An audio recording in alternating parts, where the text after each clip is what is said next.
What's going on, guys? It's Let's Bet It. I'm Alex Glaze. He's Jared Smith. Jared, before we get into big day in sports, I got something here on the rundown I got to ask. I don't even know what this means.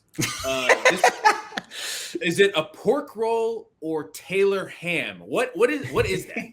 I don't. It's like Spam. It's like New Jersey's version of Spam. Oh. No, it's better than that.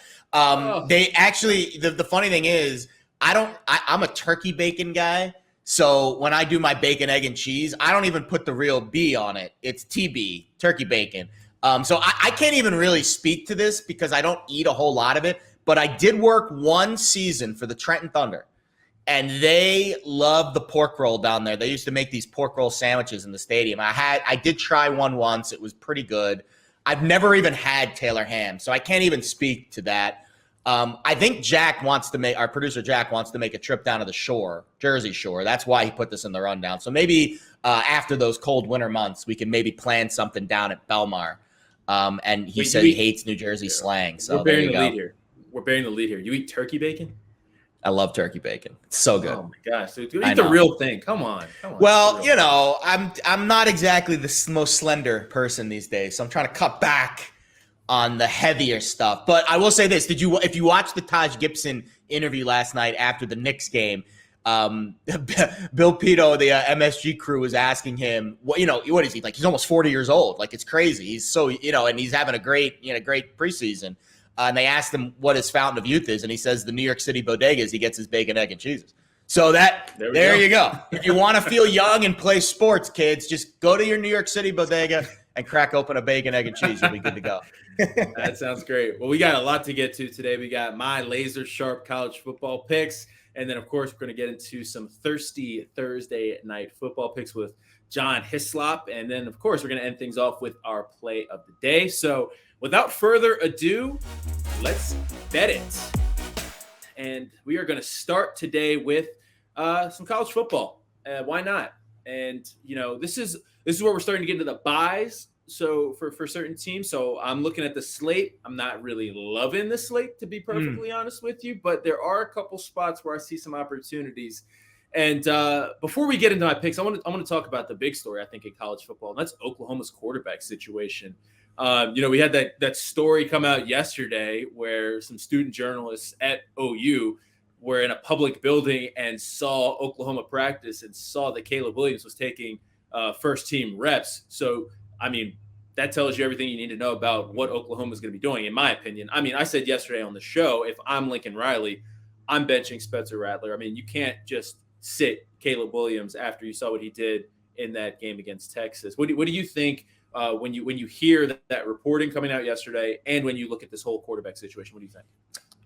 So the first question is the kid. I don't know if it was a guy or a girl. He or she, whoever broke that, should get credentials, right, to the game. But also no, they're gonna get the opposite of credentials. But yeah, they're gonna get the report. Amazing report. And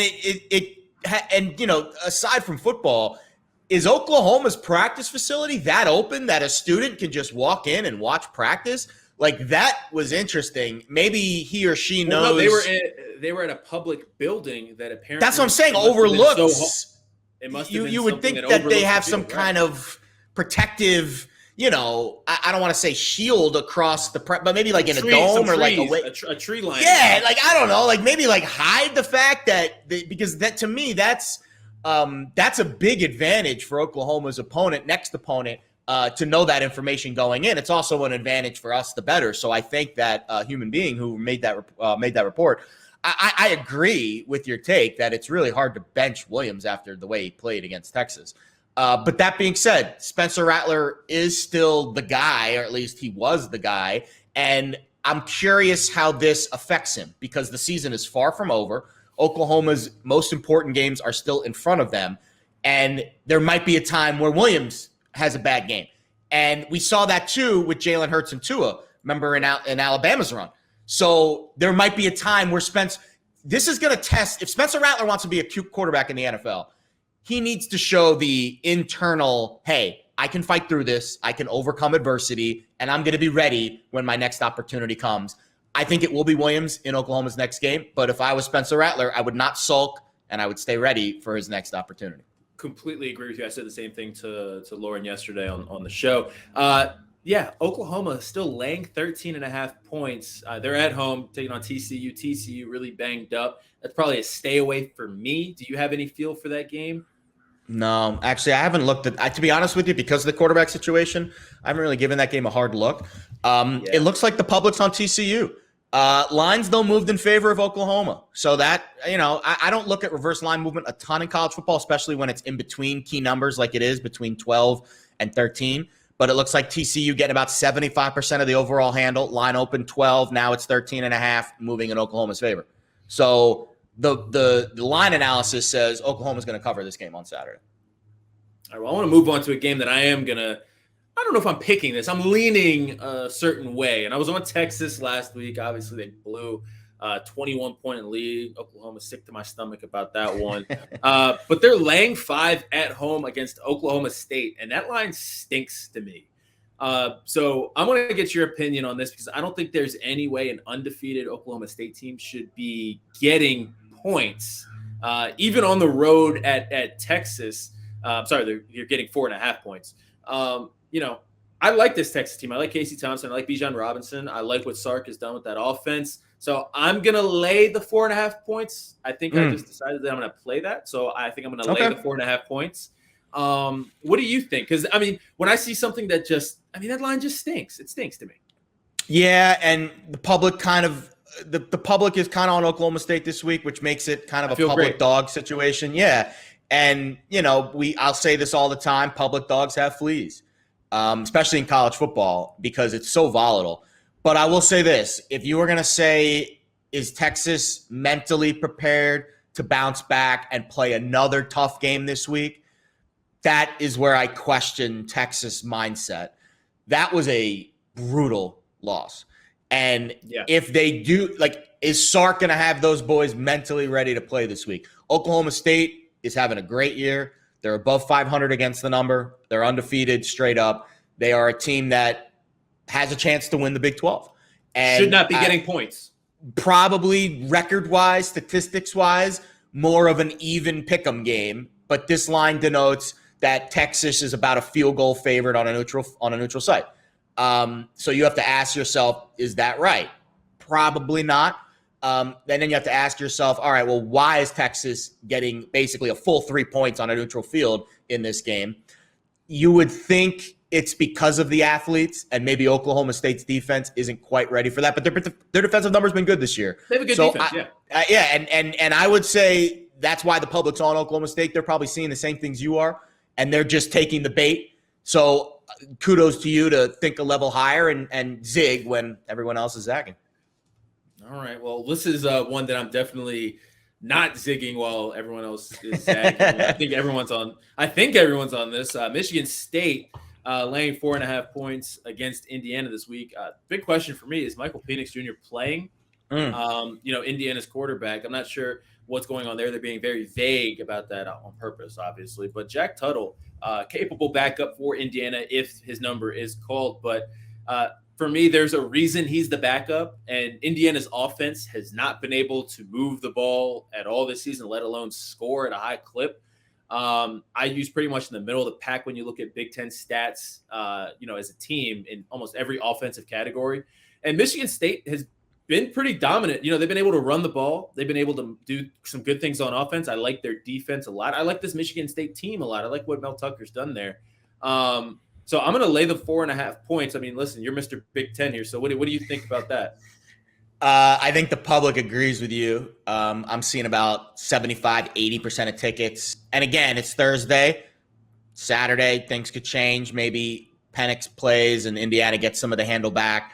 But right now, it's looking like 80, 90% of the handle, 75, 80% of the tickets are flowing towards Sparty. Line, though, has responded in kind. 3.5 to 4.5. I'm seeing 5 in some spots. Wouldn't be shocked if this one closed 5.5, 6 if Penix doesn't play. I'm seeing week to week on his injuries. You're 100% right. College football injuries are very shoulder, big. right? It's his AC and his throwing shoulder. And be honest with you, he hasn't looked great even before the injury. Right. So it might be a blessing in disguise for him just to kind of take a back seat and I don't know who Indiana's backup is. I believe I watched him in one of the games earlier this year, but his name is escaping me. But maybe it's best to, Indiana hasn't really had it this year. Jack Tuttle. It's Jack Tuttle. Oh, thank you. Maybe you just give Tuttle a chance and you see if the offense responds to a new voice in the huddle. But listen, Penix had a great year last year, and he certainly showed me that, he can play football at a high level, but I haven't seen it yet this year. Michigan State, I've seen some really impressive games from Michigan State. The Fighting Mel Tuckers, he's been fantastic coming over from Colorado. I expect Michigan State to win this week. Funny how quick, I feel like in college football, we always hear, give this program time. They just got, this coach. Michigan State was not great. And Mel Tucker really turned that thing around like that. And it just speaks to, I think when you get the right guy, I mean, we totally agree. Listen, I love Manny Diaz, but how long have we been waiting for Miami to turn that thing around? Yeah. I mean, it's just like there's no reason why Miami shouldn't turn that around. I feel the same way about USC. I mean, I remember hire the right guy. Yeah, exactly. And they haven't. They've gone through a million of them. And, I don't want to get off the rails too much, but the talent at both of those schools you just mentioned, you should be a team competing to win your conference every year, and neither of them really have. Yeah. All right. I want to move on. I got a lot of stinkers in this week's slate here. Clemson at Syracuse. Syracuse getting 13.5 points. What has Clemson done to deserve laying 13.5 points at the Carrier Dome?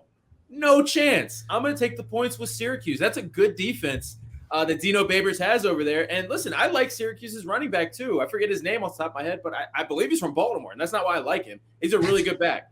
But, I'm going to take the points at the Carrier Dome. I mean, we've seen Clemson's offense. I know they're coming off a bye, but I think they need more than a week to figure out whatever it is they're going with. So what do you think about taking almost 2 touchdowns at home? 2 touchdown home dogs?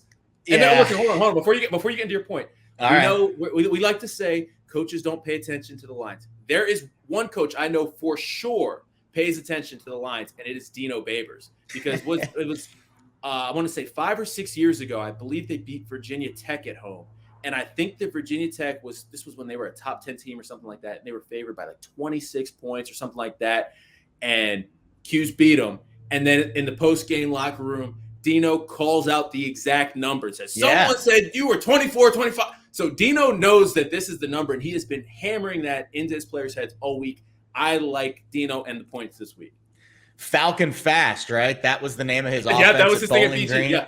Yep. I love when coaches build a new, it was Row the Boat for, the Western Michigan coach. Yep. Yeah, PJ Fleck, who's had a rough go of it at Minnesota. It's always the MAC schools that have these random names for their like offenses or for their slogans. Line analysis wise, everyone's on Syracuse. No surprise. Oh, no. Everyone's on Syracuse. But high spread, low total game, which when you look at that, the spread's that's almost one quarter of the total. The total's 44.5. The spread's 14, which, when you see something like that, you kind of say, okay, the points are valuable in a game like that. So I certainly want to have 13.5, almost 2 touchdowns in my back pocket. Great stat here. One of my buddies, Julian Edlow, over at DraftKings tweeted this out yesterday. Outside of scoring 49 points at home against South Carolina State, Clemson's averaging 14 points per game in its other 4 contests. Its high of 21 came in overtime against NC State. Their high in regulation this year, besides that game against South Carolina State, which, let's be honest, not something we can really take too much stock in, 19 points against BC. So how can you lay 14 when they're not scoring barely more than 19 in a game against FBS opponents? I agree, Syracuse is the only way to play it, but it's a public dog, so be careful with those public dogs. They have fleas. But you know what, though? You can't base your handicap on that. You can't base your handicap on that. You look at the game objectively. You make your decision. Use the public percentages as a guide, not as gospel. And I think you're on the right track because the handicap in this game says Clemson is still overvalued. This might be my favorite play on the board this week. Pitt minus 4.5 at Virginia Tech. I think this is a terrible spot for Virginia Tech, even though they're at home. They're coming off such an emotional game, a big game against Notre Dame. and obviously the letdown from letting that one kind of slip away for them. And then Pitt has a really, really good offense. Kenny Pickett, their quarterback, he's rolling, probably the best quarterback, I think, in the ACC. Wow. Pound for pound. I mean, he's listen. Yeah, there's not a lot of great quarterbacks in the ACC now that Derek King's down. The ACC is not exactly rolling with. And I don't think so. I've never thought that highly of Sam Howell, to be completely honest. I mean, it's easy to say that now, but I never really thought that much of it. But I just think this is a big test for that Virginia Tech defense. And on the other side too, this is a veteran team. Pitt has a veteran core on both sides of the ball. They're not going to be rattled about going into Blacksburg. I like it even more that it's not a night game. 3:30 kick. Agreed. I'll lay the 4.5 points because I think Pitt has the better offense and the better team. And I think they're going to be able to do some things against that Virginia Tech defense, which is a really good defense. I agree. Action split, line movement off of 4.5 to 5. So the Sharps agree with you, despite the fact that the action split, the line isn't moving in any direction. These plays in today before these things move anymore before Saturday. I'm going to put these in right when we finish this. Get it in. I'll say this. Pitt's offense, so besides Western Kentucky, which I'm going to talk about on tomorrow's show, Pitt's the only team in the country that's 5-0 to the over this year. They have not played an under in any Pitt game this year. Virginia Tech's obviously not a team that I would expect to contribute to that based on their offense. Yeah, but I'll say this too. This game's going to have a little bit of spice to it, and here's why. So Pitt and Virginia Tech right now are the only unbeaten teams in the ACC Coastal with their conference records. They're both 1-0. Every other team in the ACC Coastal has at least one loss. Most of them have 2 or 3 losses. Translation, the winner of this game most likely is going to go to the ACC championship game. This is a very important game for both programs because, as you know, Clemson's not Clemson this year. The ACC is up for grabs. Somebody besides Clemson has a chance to win that ACC championship this year. Why not one of these teams? You're going to see a little bit of, again, a little spice, a little bit of moxie in this game because I think both of these coaches, both of these programs know the winner of this game might be playing. I think it's in Charlotte. Might be playing in the ACC championship game in Charlotte this year. I love that. I love that pick even more now. There you go. All right, let's move on and let's talk some Thursday night football. So let's bring in our guy, John Hyslop. What's up, guys? John. There he is. What's up? What's going on? What's going on? I love living the dream, boys. Bro. I love me too. It's the beginning of the new week. Yeah. You know? That's right. That's right. The new Monday. We're going to be on some opposite sides for some picks. Oh boy. No, we're not. No, we're not. I think so. This game stinks to me. This game stinks. It kind of does. We got Tom Brady and the Bucs going to Philadelphia. What's that? Is that total still? Is it? Is the line still at 7? Is it still? Yeah, I saw 6.5 in a few spots, yeah. but I got a 7 last night at MGM. Jump on that 6.5 while you got it there. But John, I want to toss it to you while we got you here. What are some of your favorite plays for tonight's game? Miles Sanders over 3.5 receptions plus 130. I love it. As soon as that line came out, I got in my car and I drove to New Hampshire where it's legal to bet, and I bet it like right there. I drive up to Dick's Sporting Goods. Don't even go into the store. Just park in the parking lot. I love Your it. geolocator has you right there. So I'm legit now. I'm clean. I bet it, and then I just drove home. Yep, that's it. That was my day yesterday. I couldn't even believe that was the line, just because he's been targeted, I think 4 times in 4 out of 5 games. He's not on the field much, but last week he was on the field 75% of the time. So that Gainwell guy, I think he might be getting phased, not out, but, more of a Miles Sanders show. I hope at least. But nobody go. What's up, Alex? As a Miles Sanders fantasy owner, I hope you're right. He's been let. As a Penn State fan, as you could see by my Happy Valley, I would love to see Miles Sanders get more involved in the offense. He's good. Like, I don't get it. He's really good. I watched him in college. He was tremendous, and they haven't really used him. He's not getting any love. He's not getting any love in Philly. But the good news is 75% of the snaps. That's pretty big. I mean, because he was like low 60s. So, I mean, that's huge. Again, he's been targeted, 5 times, 2 times, 4 times, 3 times, 5 times. So he's caught at least 3 balls in 4 of the 5 games. That even with like minimal playing time, I mean, that's still all we need is 3.5. Like you give me one more, Now he gets the Bucs. I bet the Eagles are behind. Like I bet they chase points at some point, right?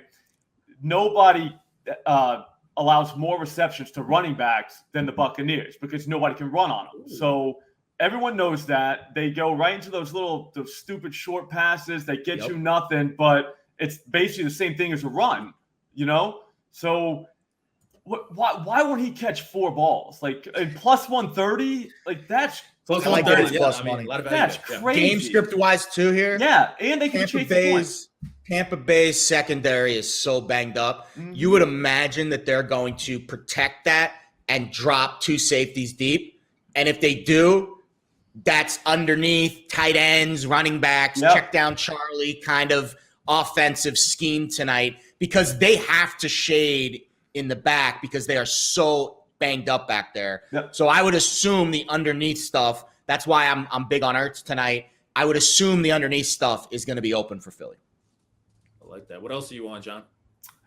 Well, speaking to what Jared just said, if Dallas Goedert doesn't play tonight, he's not playing tonight. He's not going to play. Yeah, he's got COVID. They said he needed 2 tests, whatever. Like, all right. So it's just like Gerald Everett last week. Remember, like same kind of thing.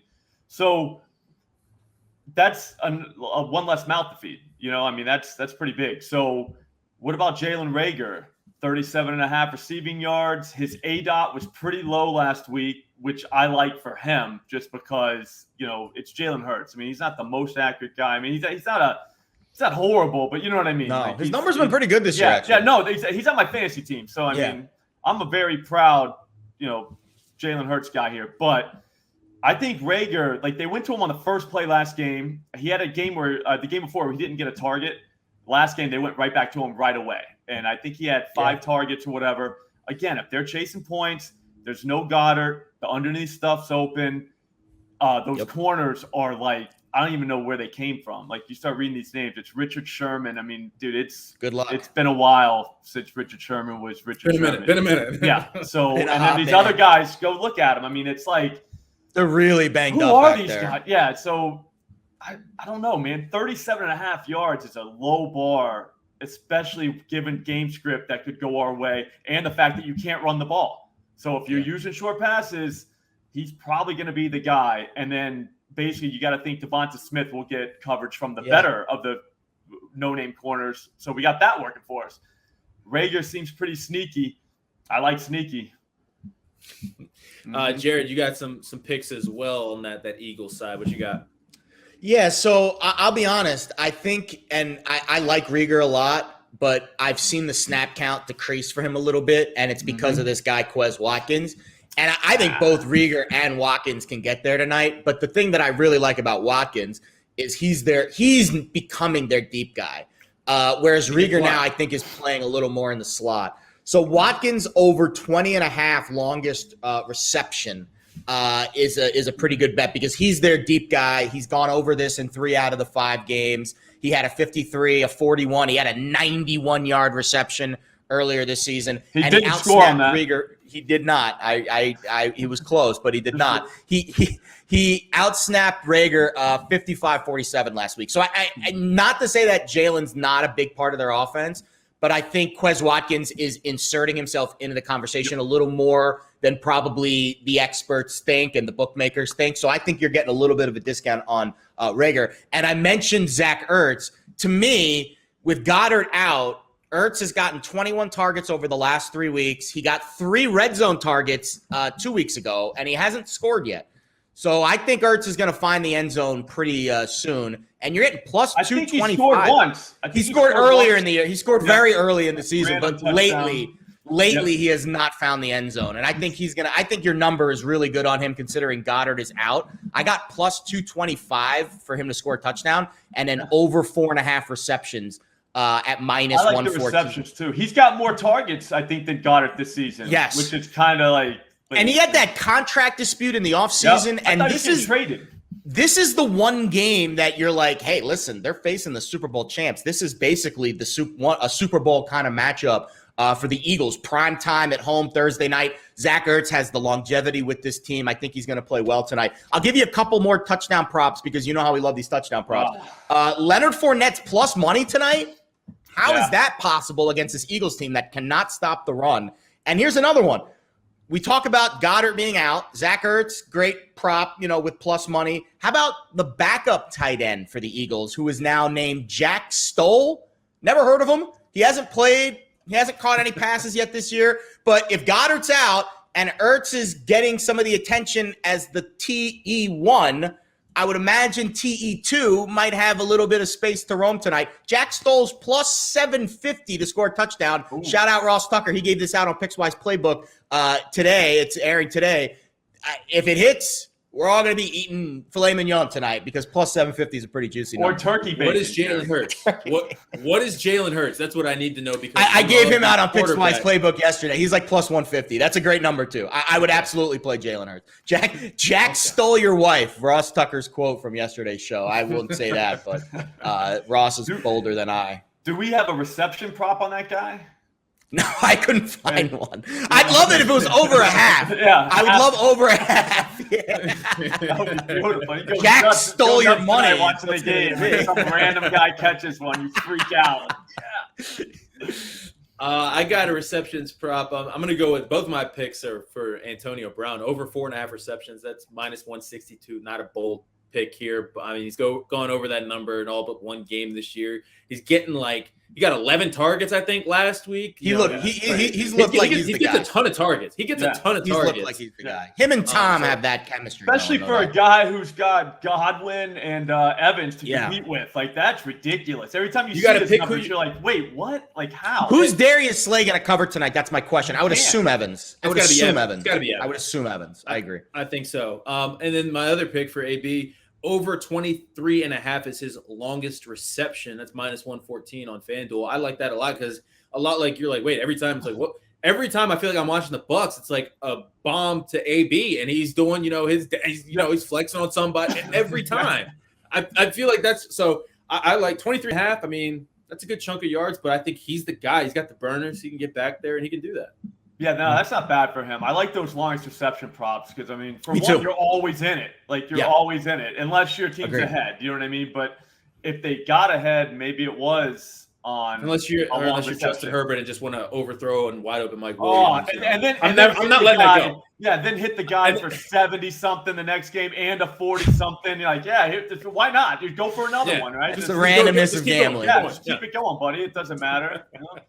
My money's gone. Slop, so we're going to get you out of here, but your play of the night is Miles Sanders over 3.5 receptions. That's your play. Yes, sir. That might be the greatest bet of all time. It might be. But as of right now, it's the best bet I've ever made. 100% chance of winning as of Thursday morning. As of right now. Right now, do not see how that misses at all. The probabilities do change once the game starts. They swing wildly, actually. But they do. Right now, they really do. That's losing. Come on. It's funny. I'm curious. I have one question before we let you go. At what point in the game do your probabilities start to change? Even if it's gone 10 minutes, 20 minutes without a catch, 30 minutes. I'm still not going to lose no matter what until 40 seconds left in the game. He has no catches, and you're like, all right, so maybe. I don't know if there's a path. Right now, you know what I mean? I don't see a path. I'm not sure if there's a path right now. But up until then, we could get a pick six, fumble recovery, and then they'll throw 5 straight balls to Sanders. There's always that scenario still going in my head. Never say die until the money's actually gone. Then you're like, yeah, we died. Viewers, if you want a healthy approach to gambling on social media, you need to follow our guy Slop because there's a lot of toxic negativity out there when it comes to social media, but not this guy. This guy understands the bigger picture. And you know why? It's because you're a girl dad. That's why. Yep, that's a valid point. I just get it. Yeah, and I might be an idiot. You know what I mean? It could be. Who knows? Genius, idiot. There's a fine line. You know what I mean? You're never sure which one you are. Absolutely. I love it. Well, thanks a lot. Appreciate you as always. All right, Jared, let's get into our plays of the day. But before we do that, let's first, do we have a 3-star Pickswise play of the day on the website? We do. I'm going to give out 2 things right now. One is a Pickswise 3-star play of the day. The second is a personal futures bet that I would recommend making before NLDS Game 5 tonight. Oh, Josh Wagner, very new to the Pickswise family. He's one of our new hockey writers. Obviously, a new hockey season starting this week, so lots of hockey fun to be had on Pickswise.com. He is suggesting the under 6.5 in the Penguins and the Panthers game tonight. We talked to Pete Jensen from NHL.com earlier this week. The Panthers are high on our list of potential dark horse candidates to maybe make a run at the Stanley Cup. I'll be keeping a very close eye on this Panthers team this season because of that expert analysis from Pete. But Josh is suggesting the under. It makes sense. Penguins just had a crazy win over the Lightning. Now they have to bounce back and play another Florida team. You would assume some regression there considering they're without some of their best players. But read about Josh's pick, the under 6.5 Pens Panthers on Pickswise.com. 3-star play of the night on the ice. Okay, and you had a MLB futures, a World Series futures you wanted to get. Yes, so this is you can't get this price now. So on Caesars, and obviously there's sports books that we use on a daily basis. Most of them FanDuel, DraftKings, those are the big boys. Caesars, though, has this promotion every Wednesday where they give you a 50% boost on any bet you want. Anything on the whole site, futures, anything. I used mine yesterday, and I used it on the Giants because I took it from plus 475 to plus 713 for them to win the World Series. I am not going to be betting the game tonight. In lieu of betting the game tonight, I'm just going to be putting a little bit of a little sprinkle here on the Giants to win the World Series at plus 713. If they win tonight, obviously that's a big if. But if they win tonight, the number will go from the actual number of plus 475, I think, to around plus 200. And I think they will be definitely favored in the NLCS against the Braves. And even if it's the Astros, I still think they'll be slightly favored, maybe a pick 'em against Houston. They'll definitely be favored against the Red Sox in a potential World Series matchup because of home field for the Giants. They had the best record in the league this year. So I think the Giants, if they can get past the hurdle of LA tonight, I think the winner of Game 5 tonight wins the World Series. And if it's the Giants, you're getting better price action on San Francisco. Okay. I like that. Well, before we get to you like our it, but you don't like day, it. I don't like it because you'll see. We'll get see in a into second it. why Okay. I don't really like that. But before we get into our plays of the day, we've been doing this thing. We started it last night, actually, called the Sweat Parlay. It hit last night, plus 576. Congrats! Great job with the picks last night. Appreciate a hockey expert here. Hockey expert me. Let's do that hockey, baby. Let's do that hockey. Love some puck. Love the ice. We're sharing our winnings with one lucky follower, so make sure that you're following Pickswise on Twitter and Instagram, and then you got to retweet the parlay play on Twitter once you see that to be eligible to play. So the kind of way this is going to work, we're combining all of our plays of the day into one parlay. That's kind of what we did yesterday. So today we are combining Slop's Miles Sanders over 3.5 receptions with our plays of the day. I'm going to start with mine, which is Dodgers money line. And I'm going to poo-poo all over your future right now because you just flushed money right down the toilet. I've done it before. I'll do it again. Listen. I love this spot for Julio Urias. The Dodgers starter that's going to be out there today. I mean, he has been nothing but lights out in this situation. He's been in this situation before and he has been lights out forever. He's just that guy. When your back's against the wall, you can depend on him, you can count on him, and he's going to deliver every time. And I just think that tonight is no different. And I'm the only concern for me is maybe the Dodgers, maybe their bats were too booming the other night, and maybe they just let it all out. But I'm hoping that's not the case. This is going to be a great game, great environment. It's pretty much a pick 'em when you look at the money line and the way that's kind of set up. I'm going to roll with the Dodgers, though, because I just think they're the better team. The Giants have had a great season. It's been a great run, great story, but I think that all ends tonight, and the better team is going to win. That's the Dodgers. Public slightly on LA, but not significant. I'm seeing 60% of tickets on the Dodgers. That doesn't surprise me, though. The Giants have been undervalued. They've been underappreciated. It surprises me that it's 60. It surprises me it's not more, to be honest with you. I agreed. I will say this in regards to the Dodgers.